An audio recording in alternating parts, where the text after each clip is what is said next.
Hello, everybody. I hope you guys are having a great day. I'm having a pretty good day. We are actually on our way back home, and you can see the Southern Ocean there behind me, as far as the eye can see. And as much as I have enjoyed this trip, I cannot wait to get back home. But let me tell you, this has been the trip of a lifetime, and I have zero regret for coming out here and enduring the difficulties of being on Antarctica. Okay, but you guys had some questions leading up to and even during the trip, and I haven't had a chance to answer them, so I'm gonna try to answer them right now. The very first question, the main question that I got from everybody, again, leading up to and during this trip, is will you see or have you seen any polar bears? Okay, polar bears do not live on the Antarctic. They live at the North Pole. Okay, the way to remember where the bears are is that the Arctic, which is north, means of the bear. That's the actual interpretation of the word Arctic, of the bear. I always thought it meant cold and icy, but it means of the bear. We are at the Antarctic, and Antarctic means the opposite of Arctic. So that's how you know where the bears are and where they aren't. So in fact, there are no four-footed beasts on Antarctica. There are no moose or wolves or sled dogs or foxes or anything like that. The animals that you see here are going to be whales, penguins, and seals, and birds. That's what we have seen. And I've seen everything except the whale, which is really disappointing because that was kind of a big deal to me.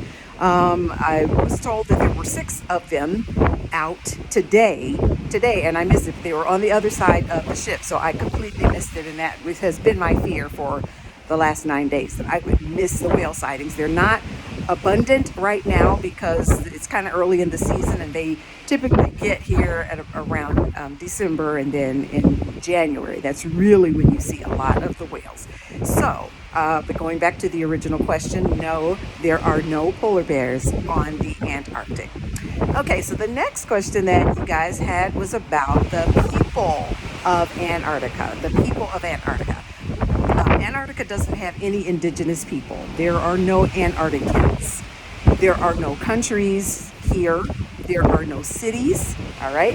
That means there is no government. There is no military. There's no culture. There are no foods that are specific to Antarctica.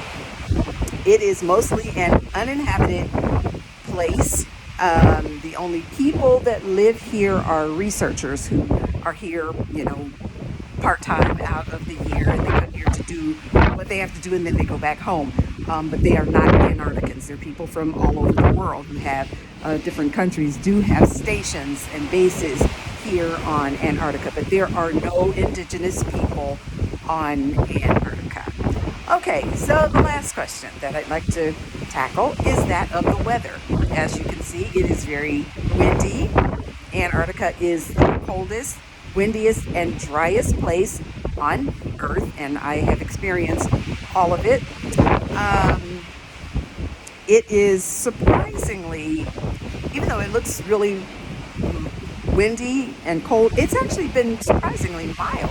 A couple of people asked me, where my gloves were, and there were a couple of days where it's 35, 37 degrees, something like that, and so I was able to take my gloves off, like to take a picture or something like that. So it's the weather has been pretty pleasant. Now, we're out at sea now, so it's very windy and very cold. I have my gloves on.